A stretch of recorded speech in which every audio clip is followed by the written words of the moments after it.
So it's been a bad week for Tommy Robinson. The Home Affairs correspondent Lizzie Dearden from The Independent released multiple stories about him and about the abuse that she suffered when he turned up at her house at 10 o'clock at night, threatened to call her husband a paedophile and said that he would come back every single night.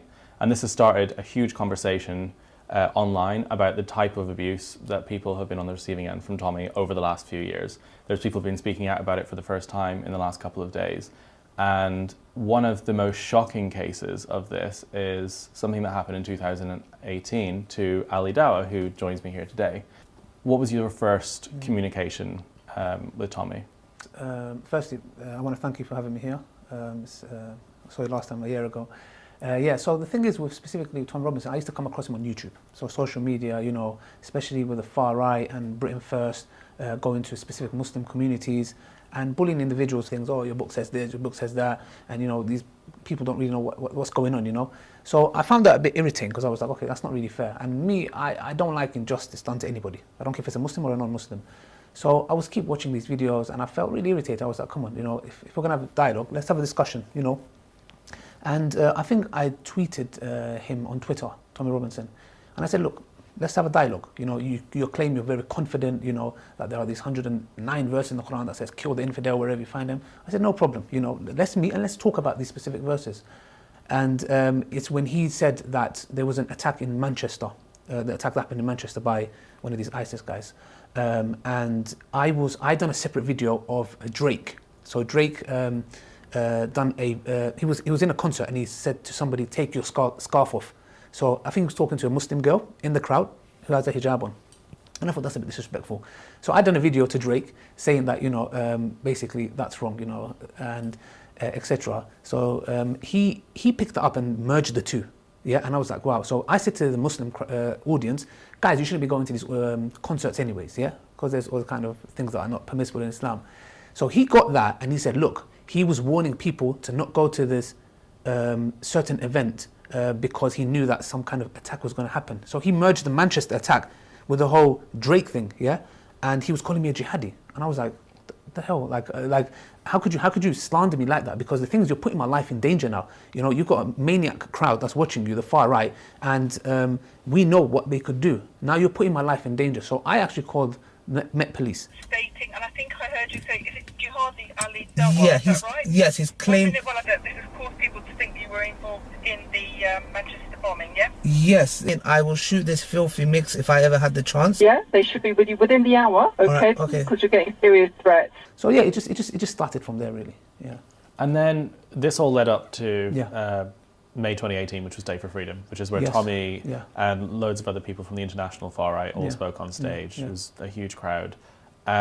Just talk us through what happened leading up to that event and then on the day. Yeah, so basically, I can remember I heard that there was a freedom of speech event happening, and there was a specific individual who was going to speak there as well. He's from a Sikh background, but he supports the far right, yeah?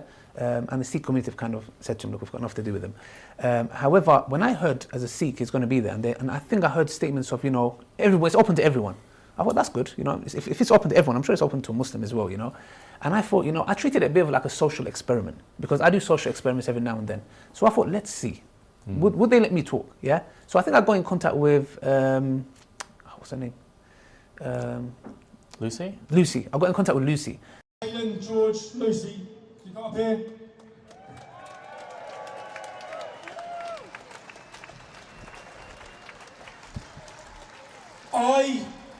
I'll be honest.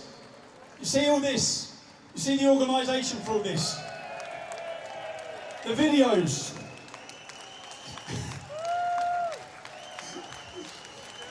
None of this. And the people were thanking me. I had loads of people coming up saying thank you for the day. I didn't do anything. That's the truth.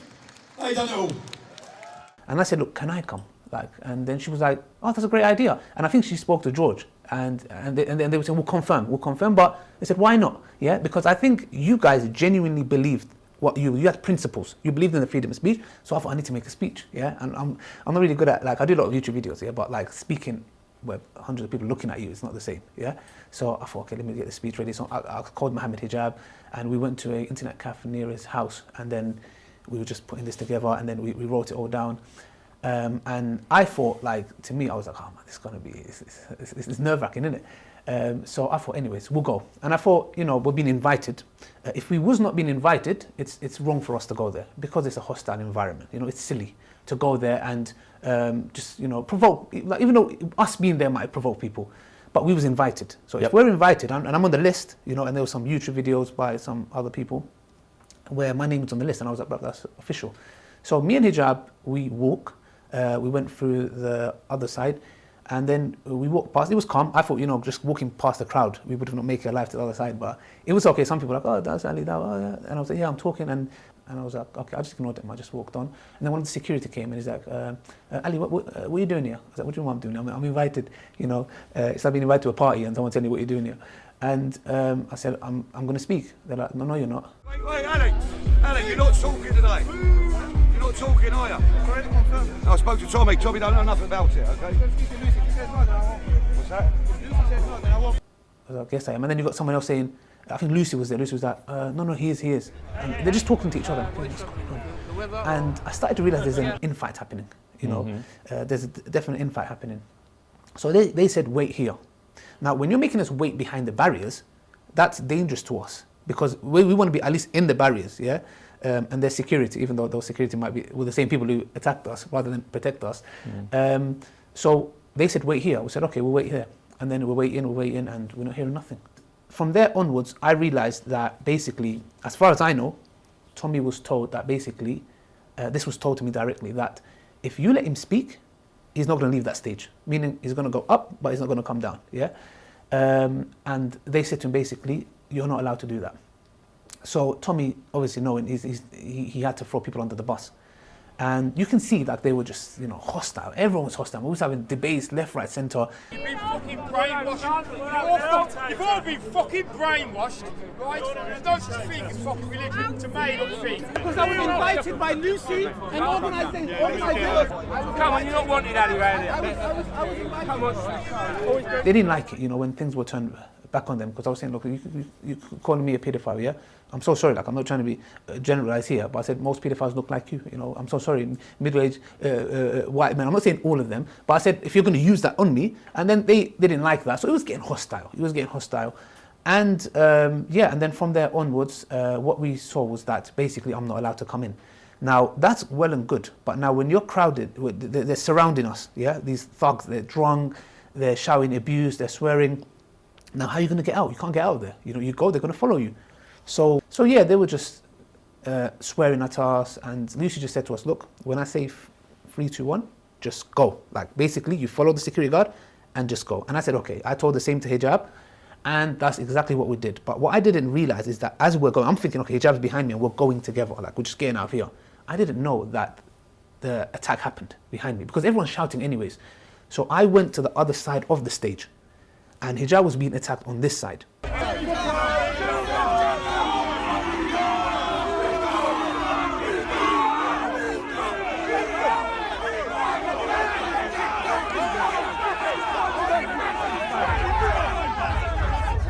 And I was just standing there, and I was just thinking, oh my gosh, man, like, I don't know if they have a knife, what were they going to do? But thank God the officers came and surrounded me and took me, you know. Yeah, and that's what happened. It's a crazy story because I can confirm you were invited right up until the moment that you turned up. You were on the list. We really, really pushed for it. I mean, for so long, people like Tommy have constantly pushed that the left are the real violent ones. It's Islamists, it's communists, it's Antifa. And it basically meant that they've used threats of violence to, like, against the entire thing, and he just threw everybody under the bus. There's a photo of us arguing with him. And I can remember that. There was a video footage where I think we took it, where he's on stage and you're there, and I think George or Lucy's there, and you guys are talking. I don't know if actually Tommy Robinson intentionally didn't affirm or deny, because he thought, okay, if these guys come there, I'm assuming, that if he comes in, he doesn't allow us, we're in a hostile environment. Yeah, and he would have known. Yeah. Because if you're either going to say, no, you're not speaking, or yes, you are speaking. There is no in between, yeah? Yes or no? So far it seems yes, I'm on the list. So what happened when I came there? You know, is it that the DFLA put pressure on you? You do not let him speak? Or what was it? So in a nutshell, I see that as a social experiment, and that went very well in the context where if you let me speak, at least I would say, you know what, I respect you. You genuinely believe in freedom of speech, even if it's against someone you don't like. The fact that you didn't, it just backfired on you bad, because it showed that you don't believe in freedom of speech. This is nonsense. Yeah, this is absolute nonsense. You don't believe freedom of speech. You hate Islam and you hate Muslims. Because if you say you don't have a problem with Muslims, okay, what's your problem with me? Let me come and speak. So for you not to let me speak, to come all the way there to a hostile environment, you didn't even come out, you didn't even show your face once. Yeah, to say to people, you know what, guys, leave them. They're not speaking. Let them out. Let them just go. So you didn't even do that. So it just backfired on him. And that's what we were shouting at him for as well, because we just had to get him into the green room and just get him into the backstage. And I remember Lucy and Tommy were right in front of me, and everyone was looking confused because it was very hostile. And she was like, why can't he speak? Why can't he speak? And he was like, well, you know, the DFLA don't want him and this, and he's using all these different excuses. And she went, it's because he's a Muslim, isn't it? And he paused for about 5 seconds and he just replied, yeah, it is. And then she just walked off. Wow. She just stormed off. And her and Tommy didn't really talk much, basically, ever after that. And it was a disaster. It showed that the people that we've been working with for so long didn't care about free speech. But exactly, you know, that's... And even like if a right-wing person went to a left-wing rally and was attacked even slightly as much as you, it would be hailed as this massive, serious thing, like everyone would be up in arms about it. But it really comes back to this like pinnacle of abuse that people have been on the receiving end from him, whether it's online and whether it's as extreme as your case.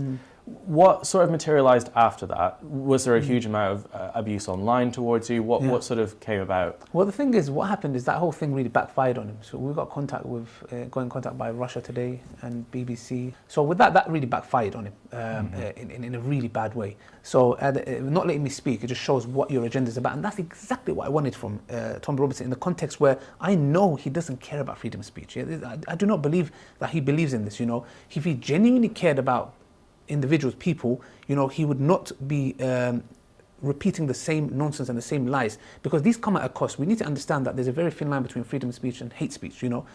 So that's the reason why, for example, I've confronted Britain First, Jada, Franzen, Tommy Robinson, Avi Yemeni, and a few other people. But Lauren Southern, it's very interesting. Lauren Southern, I actually wanted to confront her. And I'll be honest, you was actually in the list of me confronting you as well, because I can remember there was an attack in London Bridge, if I'm not mistaken, and I knew you was going to be there. So I can remember picking up Mohammed Hijab at the middle of the night, and we headed there. We missed you by, I think, a minute. Not that we was going to do anything. We wanted to talk to you. We wanted to talk to you and be like, look, this is not what it is, and just, you know, have a discussion. And they didn't, they didn't listen because it was journalist section as well. So I can remember, but Lauren Southern, it's very interesting because I really wanted to confront, because after she went to the East London Mosque and she was saying a lot of things that were not true. I was in Marble Arch. We had a event there, basically. Just Dawah means inviting people to Islam. And I saw her in front of me. I couldn't believe my eyes. I thought it was a dream. Like, she was literally there. She said, Ali, can we speak to you? I was like, of course you can speak to me. I've been wanting to speak to you for God knows how long, you know. I was like, my prayers got answered. And I said, I had a big bottle of water in my hand. I said, let me put these down and then we'll have a discussion. And yeah, it was a fruitful discussion. It wasn't hostile. That's why I didn't even name that video Confronting Lauren Southern, because it wasn't confrontation. It was just a nice discussion that we had. You was there as well. Yeah, and I'll be honest with you, when I was having that discussion, I did have a look at you a couple of times. And you did seem like you was in a place where you was like, I'm being honest, like, are we wrong? Like, I did feel that, I don't know if it was correct or not, but I did feel in your face like, okay, hold on a second, maybe we might be doing something maybe wrong here, or maybe misjudged something. So I can remember that happening. Before that, yeah, like death threats, yeah. I get death threats from ISIS. Recently, they used my daughter's pictures, yeah. They're like, oh, we're gonna, because the thing is, they don't like me. They see me as an apostate. They see me as a traitor, because that's how extreme they are. And to them, my blood is permissible to take my life. Basically, it's permissible, and they've given me death threats. And I've been made aware of, you know, they've actually plotted. I even had the police come to my house, give me an Osman warning. And this happened with the far right as well. Somebody called the police and said, look, if you don't stop Ali Dawah and Mohammed Hijab, we will stop him. So the thing is, these threats have been made. And I'll be honest with you, you know, at the end of the day, and I'll be very real with you, coming here today, I'll be honest with you, there was, and Mohammed Hijab, he's sat there, he knows, we thought it might be an ambush. I'll be honest with you. Genuinely, I was coming in, my wife was saying, don't go. Because he was like, why does he keep changing the time? You know, obviously he was changing because of valid reasons, but he was like, why does he keep changing the time? Isn't that a sign, etc. So me and Hijab, when we came, it was like, oh, it's alleyway. And I was thinking, in my head, I was just thinking, you know, because that's at the back of your mind, you know, is it an ambush? Is it you know? So these kind of things, you know, it's still with you. You know, it's when you're sleeping at night, if you hear a noise, etc. So you live in fear to a certain extent. So it does have that impact. And why is this? Because of lies. Till today, people come to me and say, oh, you doxed Tommy Robinson's mum's house. What the hell are you talking about? How did I dox his house? I said, I had an idea where he lived. He said to me, if you come to my door, I'll kill you. This is what he said to me.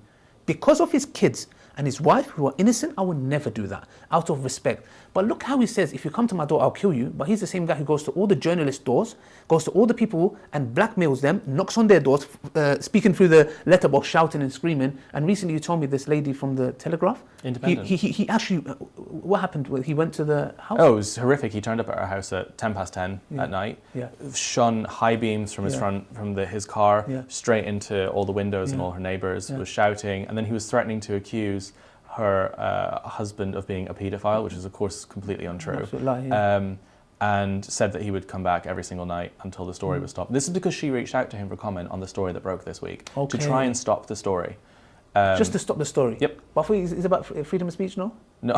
So this is very interesting. He's like a crackhead. He's just like a crackhead. He just follows his opponents. Freedom of speech for everybody. Okay, can we talk negatively about it? No, you can't talk negatively about me. I'll stalk you. I'll come 10, and he's saying 10 every night. Yeah. Well, it's very consistent. When it comes back to the thing of being, cocaine parties that he's been taken, I had a discussion with Avi Yemeni, and I noticed he's like that as well. I don't know if you saw my discussion with him. He was very weird. Like I was like, he was staring in my eyes, and I was like, was this guy okay? And constant drug abuse, I think that's what it does to you. Yeah, and it's about the lying as well, and just making things up. And he even wrote an email to her saying, if you publish this story about me, I will say that your husband is a paedophile, which is why the court said that that he has a restraining order. So that's unbelievable. So he's basically, that's a truth that's happened. And he's saying basically, don't tell the people. Let them live a beautiful lie. Don't tell them a bit of truth. And that's devastating for his followers. If you think about it, can you imagine you supporting someone, you see him as a hero, he's the one who's the savior, and then all he's been doing is like using, maybe partial or some of the funds on certain parties, whatever it may be. And it is devastating. I'll be honest with you, sometimes with the far right, I speak to some of them when they came to the Speaker's Corner when this whole thing happened, and he came and Tommy Robinson come to read Martin Sellner's page because he wasn't allowed. And this is the same person who had connections with the New Zealand attack of Christchurch, and just imagine if I had any connections with ISIS, anything, it would be chaos, man. I'm telling you, I'll be in Guantanamo Bay, no long term, straight flight, straight there. And the thing is with him, look how he just gets away with these kind of things, and they just turn a blind eye to it. Look at the double standards and the hypocrisy. I know the British public, and especially the far right, they have a genuine concern. I know sometimes that, for example, be it the whole grooming gangs, etc., and they try to, plant it as, oh, this is what Islam says. Islam, you're drinking alcohol, it's not permissible. Having a girlfriend, any kind of marital relationship outside of marriage, it's not permissible. It's major sins, Going clubbing or drugs, these are not permissible things. So to label it Muslim, and that's what he's doing. He's just repeating the same thing. And you know what happens? And I've said this again, it comes at the cost of innocent people like you and me. When you're walking down the road, you are prone to attack by an ISIS member. Why? Because of the false speech that's been propagated by their speakers, like Anjem Chowdhury and the followers. And that's why I confronted some of his members, because they look like us, they talk like us, they walk like us. When you get attacked by someone like that, you can't differentiate. Okay, so, and the same thing to me, when I'm walking down the road, far right, or imagine if I was in that mosque in Christchurch, I would have been dead now. Why? Because of certain lies, the great replacement. We're here to take over Sharia. What on earth are you talking about? I'm a Muslim, I go about my daily life. I live my life, but what it is that when you're promoting these false ideas, what happens is he lives in a £1 million house. I call it mansion here, and in his jacuzzi. He's calm. He's getting his little foot soldiers who are carrying out these attacks on innocent Muslims.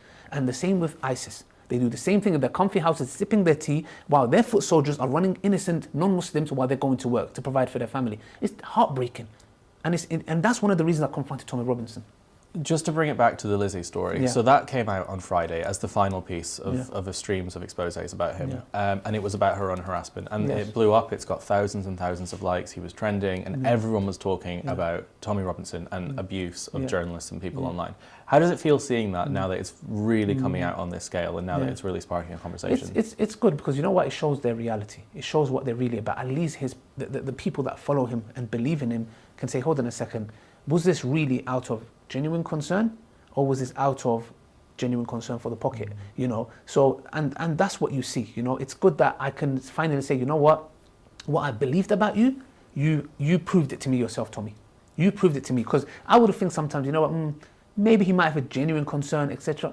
Nah, you know, you just care about, you know, yourself, you know, and then all you do is like this whole thing about the migrant guy who punched in the face, you know, and we're going to come to that, but it's just like, you know, it's sad, you know, just the propaganda that he's doing, you know, to make it seem a certain way and make it as if he said something to him and he hit him. You know, these are all, you know, propaganda, you know, to just use to further help his cause, you know.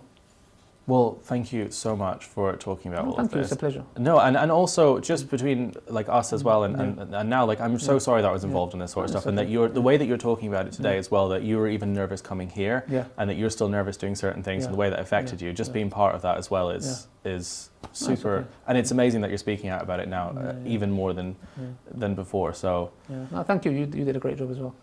Thanks. Teamwork.